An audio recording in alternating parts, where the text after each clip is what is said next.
What's up YouTube? Bit of a different video today. Haven't done one of these either ever or quite some time. So what I'm going to do for you guys is a little video about how I keep my live food. So this is the main breeder Dubia Roach colony that I have here. I keep it in this tub. Obviously you can see here all these air holes in the top, good ventilation because they do need quite a high humidity, but also because they do have like water crystals, or in this case, as you'll see how I do it with a sponge, and the heat underneath that can evaporate, create quite a lot of moisture, which damages the egg crates, makes them go all soppy and horrible, and basically just not very nice. So yeah, so lots of holes in for a start. Big blocks, preferably opaque, as you can see with this one. It's not like a see-through box. And what I'll do is I'll get it on in here and show you guys. Right, so this is my main feeder colony, like I said before, guys. So what's in here is going to be all the adults, male and females, in here. Bear with me, I'll just get this focus on for you guys. Right, so what I do with these guys is I have these all in here, all set up nice and cozy, if you like, with their the egg crates and their food. The food is scattered like this because, well, basically because it just is, really. 2 seconds while I just focus this. Sorry about the noise, it will make a horrible noise. Ah, there we go. Right, cool. So yeah, so as you can see, what I use here is I have a high protein dog mix, not dog mix, sorry, dry dog food, which is basically just literally out of focus, like the dry dog food stuff that you get for, well, for your dogs, really. There we go. So it's just basically like little bits of the dry, essentially what you give your dog when you're not giving it like the meat that's in the tin, like the whiskers or the not whiskers, you don't give dogs whiskers, sorry, like the pedigree chub, essentially the wet stuff. So this is what you give them when you don't give them that. So they've got a little corner of that in here. Now this is what I do for this. With a baby roach on, I get a sponge and I wet it with water. That has a fly on also. I wet it with water, wring it out a bit so it's not sopping wet, if you like, and then I pop it on a tray, which is in here. And then that's the water. As you can see, there is like bite marks out of there a bit from the bigger roaches. But yeah, that seems to keep them moist and hydrated. They come over and they sit on that and they chew it or suck it or do whatever it is what they want for that. These egg sheets are the best things in the world. As you can see here, they are all like conjugating on here, if you like. These are males and females. For those of you that don't know the difference, the males are the ones with the wings and the females are the ones that haven't got wings. Even though they can't fly, they don't smell, they don't bite, they don't jump, they can't climb smooth surfaces. Basically, what Dubia roaches are good for is to be eaten. All they do is eat, poo and breed. Yeah, literally, eat, poo and breed, that's all these guys do. They do prefer darkness, which is why I have mine obviously in an opaque, what's it called, sorry, an opaque box, so no like unnecessary light really gets in. And I do keep them on a heat mat, so it's above room temperature, which is what they like. That's how they're comfortable, above room temperature. What else do I do? So essentially it's just all like egg crates upon egg crates, as you guys will see in a sec. Sorry about the constant focusing, guys. So there's some more there. I mean, there isn't that many adults in here. I mean, there is a few, enough to essentially get a breeding colony going, if you like, but there's not millions. I'm not there's not thousands upon thousands upon thousands. There is a decent amount. There's enough to breed from. See if I can get enough here. See if we can get like. Yeah, well, that's not going to work, what I was going to do, because they'll just climb on all the other ones.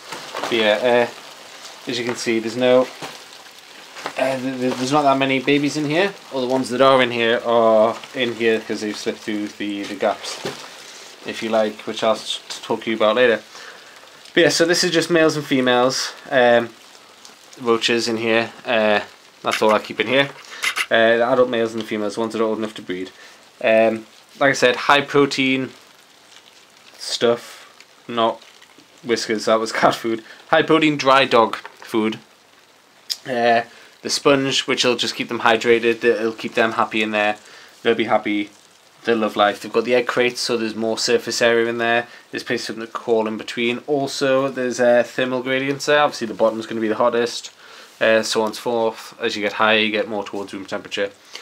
Some people have the egg crates in like this sort of manner, where they'd be on edge, which is good because yeah, the poo or fecal matter or whatever it is that they crap out will just slide down and fall on the bottom.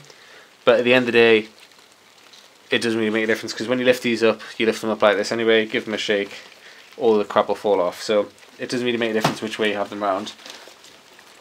So yeah, so this colony basically started off from everything you see in here. I've literally cleaned out about 4 or 5 dead adults, and that has been since Easter, exactly Easter Sunday I got this colony. It was 25 females, 5 males. Easter Sunday.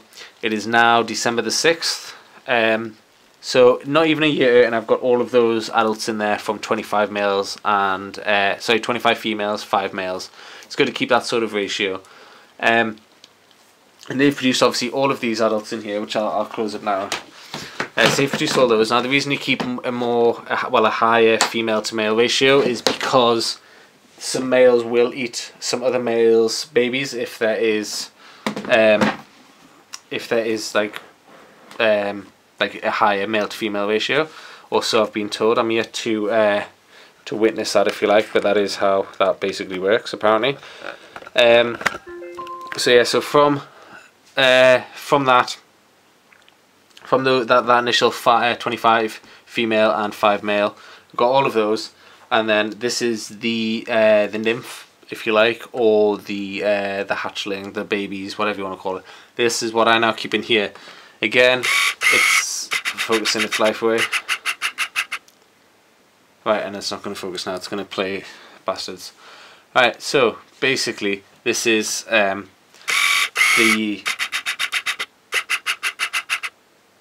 Alright, well, that's been annoying. Right, so to sum this up, this is basically where I keep the young ones. These are all going to be kept in here. What I do is each month I shake out all the males, all the adult egg cartons into a different tub. I'll manually, by hand, pick out all the adult males and females, put them back in the big blue box, and then what's left is the small, dull brown hatchling to like large nymph. Sub-adult dubias, which I put in here. That way the colony will grow bigger and faster, because the breeding ones in the blue tub at the bottom there, they have more room to breed and whatnot. Also, there's less babies going to get eaten by the other males in there, and this then allows these to grow at their own rate, and therefore, well, essentially it works better, basically. I'm not entirely sure why, but it does, and that's what happens. So in here again, very much like the adult one, it has the dry dog food in, which is all over here. A sponge with the moisture to keep them moist. Smaller egg cartons in here, because obviously it's a smaller colony.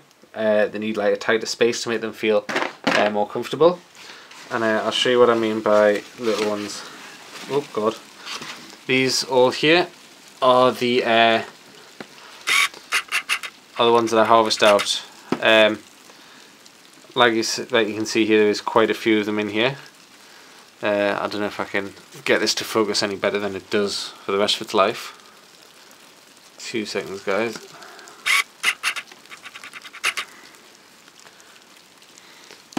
Right, so yeah, oh god, they're falling off the bottom. Right, so yeah, that's these basically. And there is quite a lot in here, obviously all over the bottom as well. Sorry guys, I know that's out of focus. Oh, there we go, that works a bit better. Just move stuff closer. So yeah, there's all of these on here, as you can see, and then obviously on the other side as well.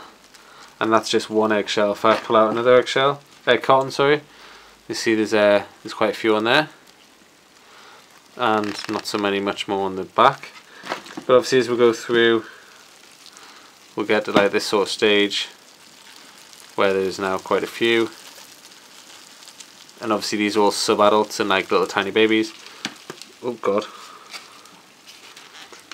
not so many on the other side, but still quite a few, considering that all these started out from the colony of 25 that I had.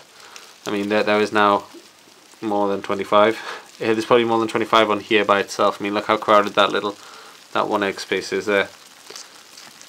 So it shows that it does work. And obviously, without showing you all of them, there is quite a lot in here. So what I'll do with these is, to be honest, this box is heavier than the breeding box. So I clear these out, put all the little babies, the smaller ones if you like, in here. These grow up when they hit the shiny size, if you like. They go into the breeding box. The size I normally feed, like the nylon things, are like this sort of size. The issue is that with the bosque that I have, she will literally devour this and the other box in about one sitting if I let her.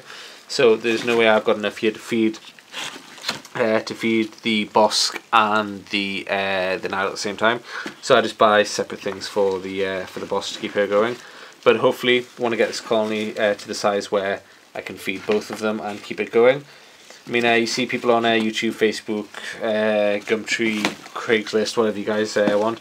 You see tons of people on there selling off like roaches. To be honest, I don't see the point in that. Obviously, yeah, you make some money, but you can't really have too much live food. I mean, fair enough if they're getting... oh, there's one that's just turned into an adult now. As you can see there, it is white. And this is now not going to focus on it typically, but you guys get the gist of this.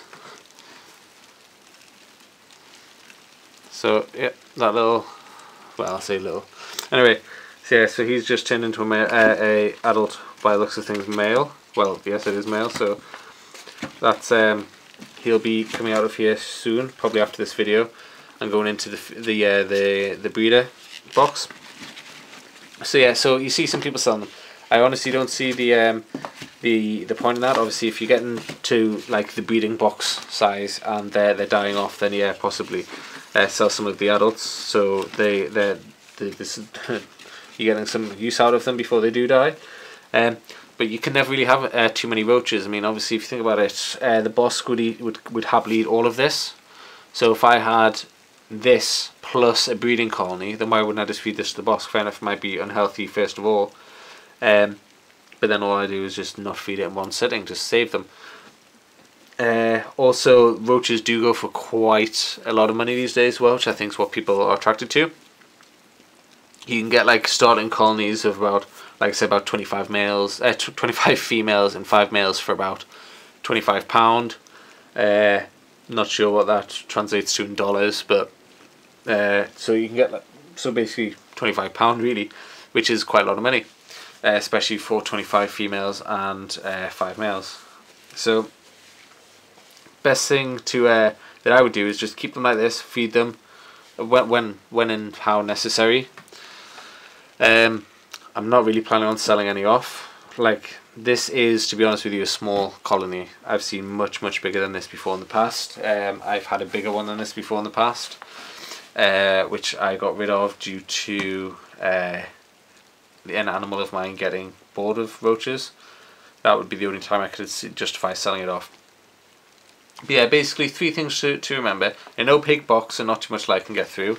Lots of ventilation, a source of high protein food, and obviously a source of water or hydration for them. You can obviously use the bug gel stuff for that. Like the water crystals that some people use for the tarantulas and whatnot. That's always a good thing as well.